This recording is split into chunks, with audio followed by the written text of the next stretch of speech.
Today, I'm going to share 3 stories that each have a very iconic, disturbing photograph that is tethered to that story. And at the end of each of these stories, I'll show you that photo.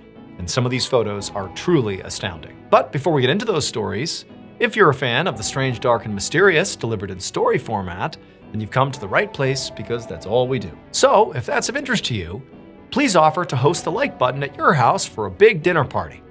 But when they show up, don't let them inside. Instead, simply tar and feather them. Also, please subscribe to our channel and turn on all notifications so you don't miss any of our weekly uploads. Okay, let's get into today's stories.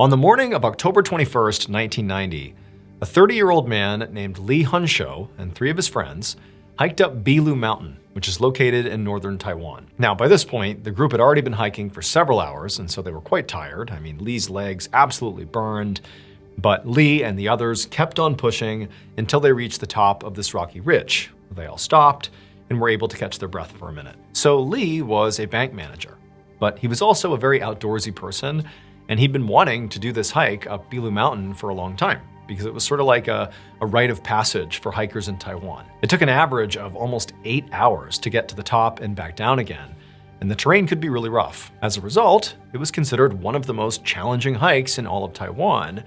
But despite that, it was also a major tourist destination that was usually really busy, with lots of people attempting to do this hike. But on this particular day, for whatever reason, the friends had not seen anybody else on this trail. No one. And I mean, the weather was good. It was a weekend. I mean, there was really no good reason for nobody to be here. But they had the mountain to themselves. So Lee and his friends, they stood on this rocky ridge and caught their breath. They had some water. They had a couple of snacks. And then it was onward because they were not at the summit yet. I mean, this was a beautiful lookout point they were at, but they still had some pretty difficult climbing ahead. And so on they went, very excitedly. They're making their way towards the top. This is something they were all really excited about. And eventually they reached this section of the mountain that was sort of famous amongst tourists because it was a really, really steep section where the only way to get up was actually to climb a rope. There was a rope anchored into the mountain where, hikers had to grab the rope and walk and pull themselves up this section. It was like this kind of cool part that made you feel really rugged. And so when the men got to the spot, they all wanted to make sure there was a picture of them navigating this particular terrain. And so one by one, each of the men got on the rope and sort of paused at some point and turned around and made sure to get a cool picture of themselves making this really difficult section of the climb. And then once they had all taken their picture, they actually went the rest of the way up the rope and continued all the way up to the summit. And once they were on the summit, the friends actually didn't spend a whole lot of time there. I mean, remember, it takes almost 8 hours to do this entire round trip. And so you're sort of fighting against the darkness. You want to get back down before the sun goes down. And so they were up there long enough to get a couple of pictures and, again, to take stock of the fact that basically no one is here. In fact, literally, nobody is here but them. It just seems sort of surreal. This is such a beautiful place, such a popular place. Why is nobody here? But didn't matter. They got their pictures, they got their beautiful scenery, they had some more water and snacks, and then they began making their descent. Now, on the way up, the friends had all been together. There was no separation. They were all, one by one, navigating each part of the terrain and making their way up together. But on the return trip, they got pretty separated.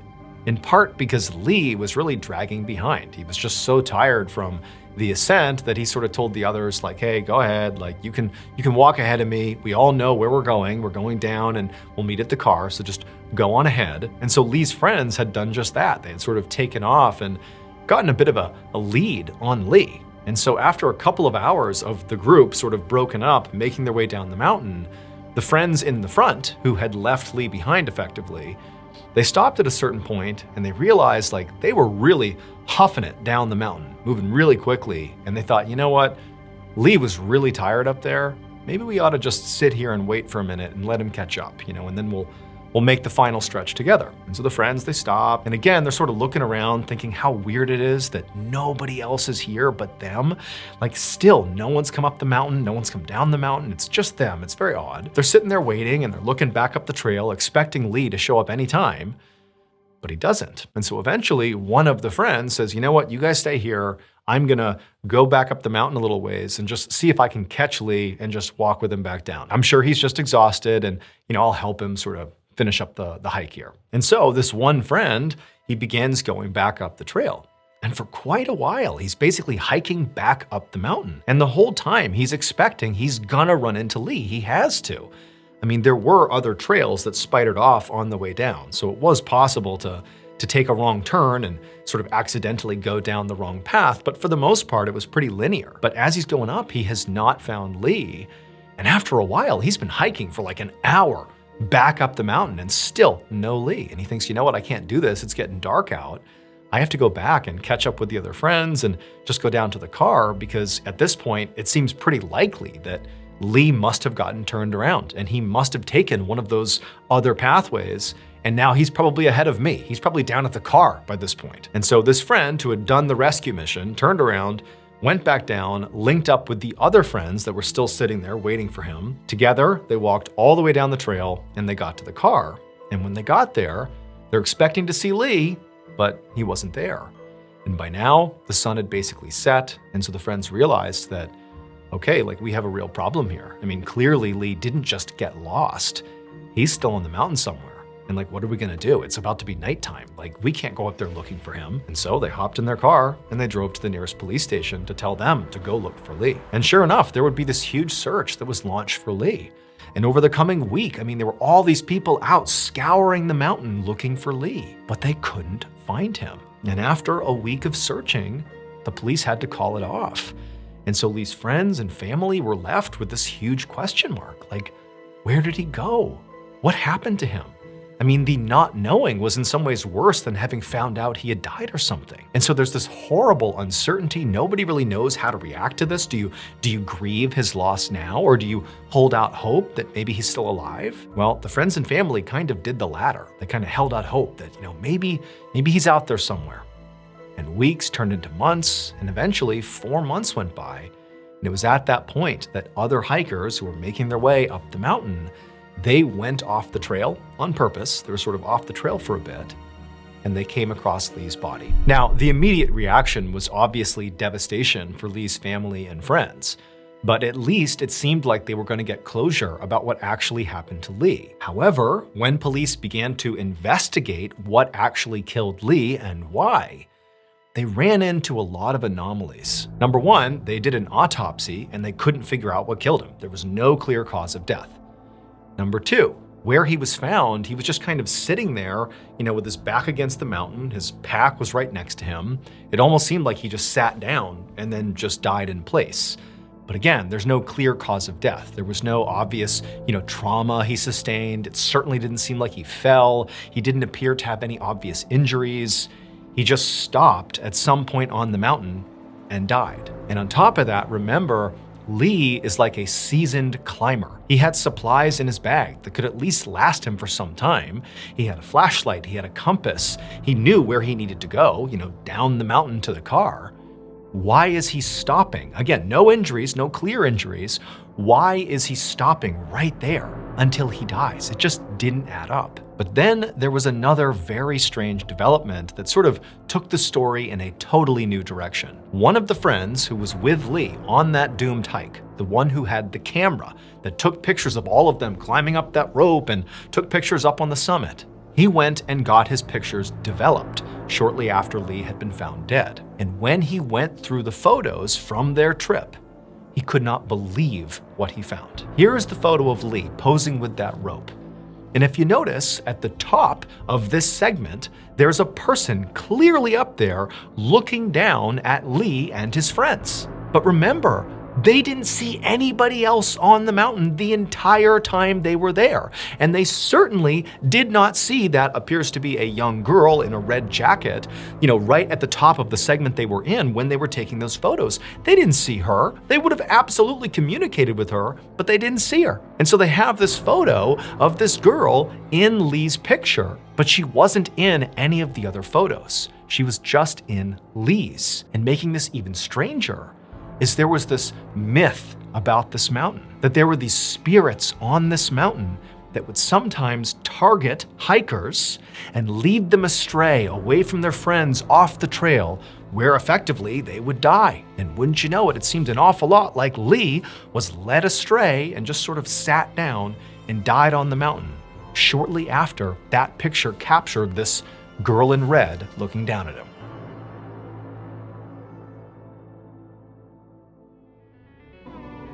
BetterHelp is the paid partner of today's video. As an adult, I have found the holiday season can sometimes be sort of depressing. And I think the reason for that is nostalgia. I find myself looking back at my childhood when I had no responsibilities and I basically just got given presents and had wonderful food and family and friends around. And I look back at that and I think, that's what the holidays are about. Why can't I have that? Now I have bills to pay and I have a job and I have responsibilities. It doesn't feel magical. It feels stressful and kind of sad. But I'm here to tell you that there's a solution. And it's not to go back in time. It's instead to just be present. Be present in the moment. Appreciate what you have. Things have changed, no doubt, but that's okay. Change is okay. You just can't be stuck in the past. You need to be in the present. So if you want to slow down, reflect, and reset this December, BetterHelp makes it really easy to start talking with a therapist. BetterHelp accepts both HSA and FSA cards, making it even easier to prioritize your mental health. In 2024 alone, over 137,000 people used their HSA or FSA benefits for therapy through BetterHelp. So be sure to use yours before they expire. Click the link in the description or go to betterhelp.com/MrBallen to get 10% off your first month.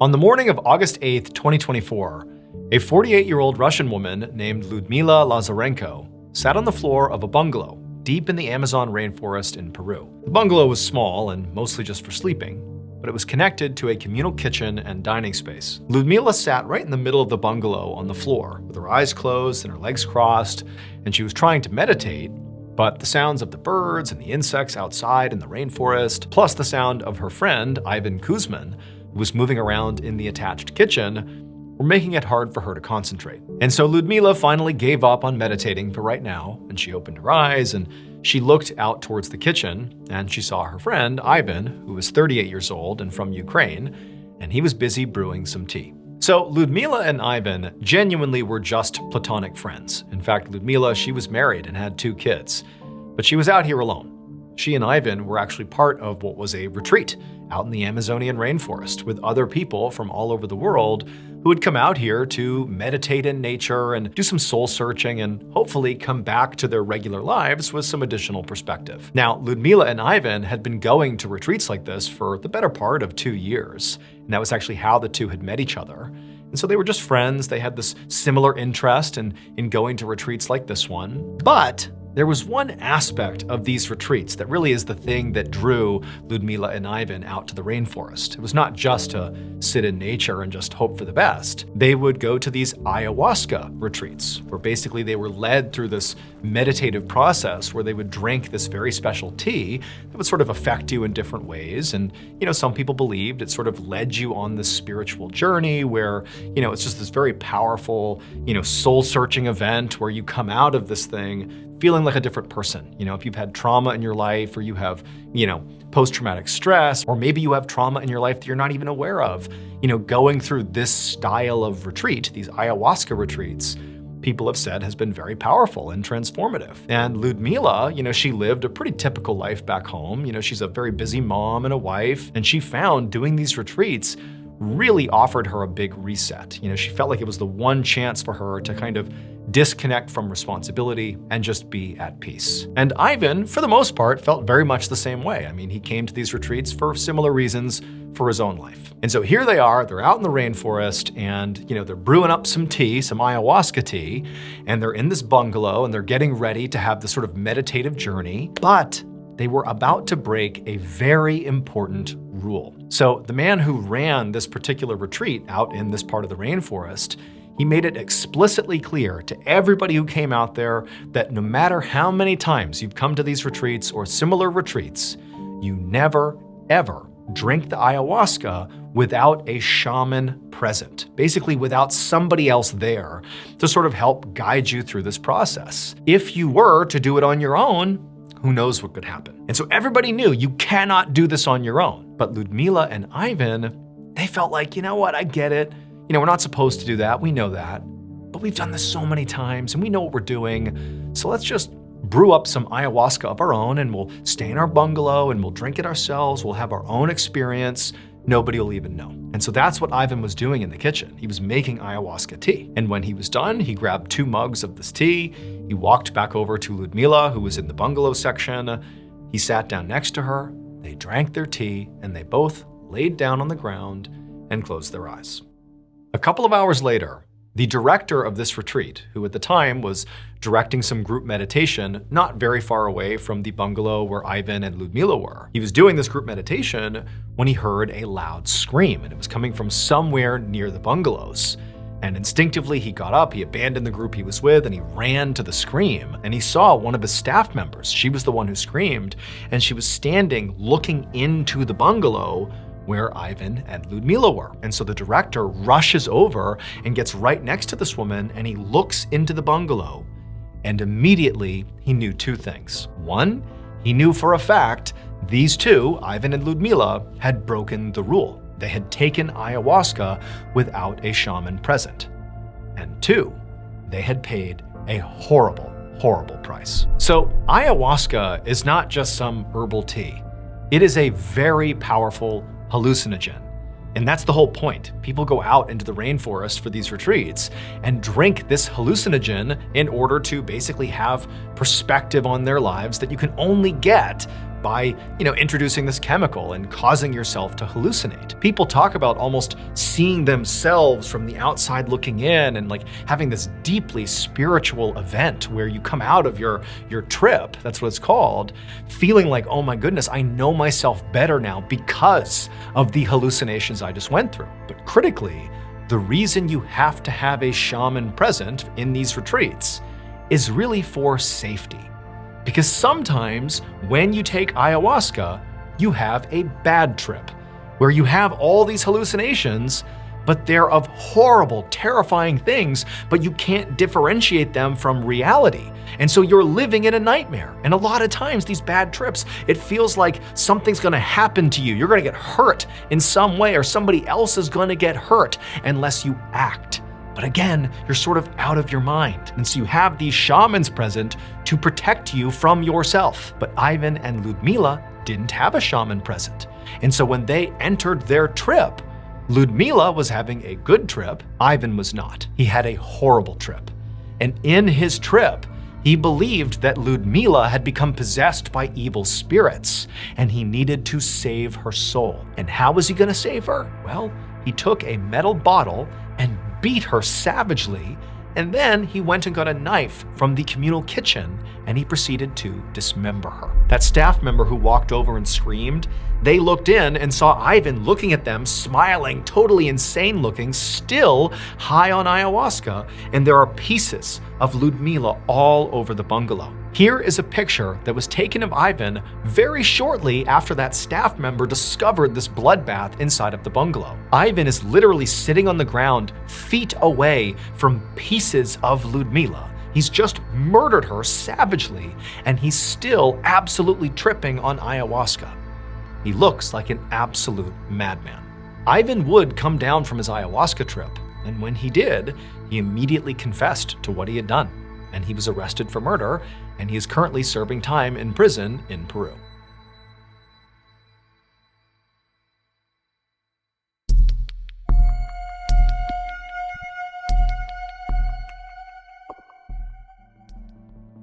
Around 4 p.m. on August 20th, 1975, an 18-year-old boy named Michael McQuilkin hiked up a massive granite rock called Morro Rock, which is in Sequoia National Park in California. Michael's 12-year-old brother Sean and his 15-year-old sister Mary were also on this hike with him, but currently they were lagging way behind, and he could just tell it was because they were tired. Now, the hike to the summit of Morro Rock was only a quarter of a mile, like this is a pretty short hike, but it was really steep. And Michael, despite only being 18, was sort of a pretty seasoned climber. I mean, he had just hiked 200 miles through the Sierra Nevada mountain range all by himself.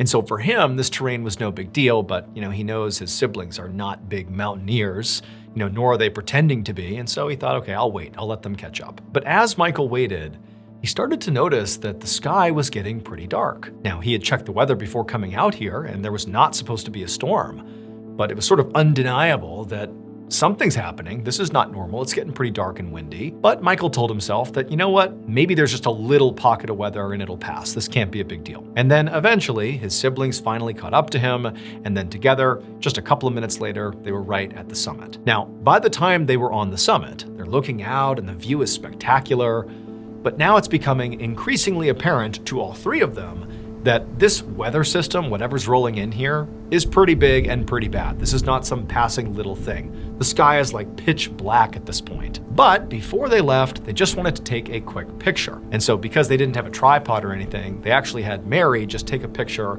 of Michael and Sean. It was the best they were gonna do. They couldn't really get a group shot. And so Mary snaps a photo of the two brothers.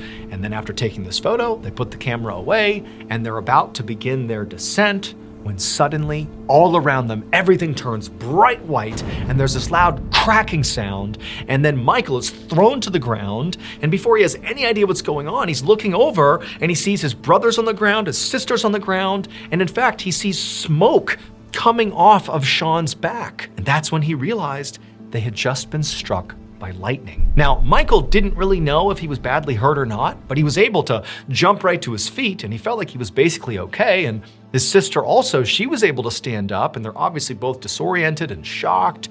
But Sean, I mean, he's in a heap on the ground and is literally smoking. It seemed like he really took the brunt of this lightning strike. And so Michael and his sister, they scooped Sean up, and together they hustled down the mountain, they got in a car, and they rushed to the hospital. And somewhat unbelievably, despite taking effectively a near direct hit from a lightning bolt, Sean survived. I mean, he was covered in burns, but he and Michael and Mary all lived through this strike. But the reason we know about this lightning strike is not just because they survived. That's great, but that's not why we still talk about it today. The reason we still talk about it today is because of that picture that Mary took of Michael and Sean standing on the summit of this mountain. If you look at this picture, you can see that the two brothers, their hair is sticking up in all directions. And they noticed at the time that their hair was standing up, but they didn't know why. They thought it was kind of funny. That's why they're smiling in the picture. But what they didn't realize they were capturing in this photo is the very scary phenomenon that occurs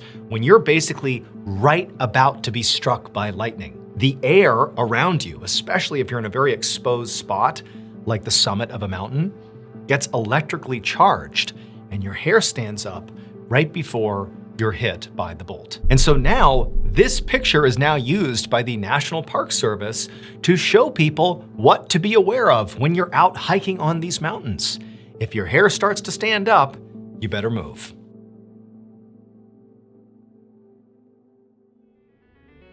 Thank you so much for watching. Let me know what you thought of today's episode in the comments. And remember, we have hundreds of videos for you to binge right now. But if you're looking for a recommendation from me of that one video that's worth your time, well, it's this one right here. So give it a watch. All right, until next time, see ya.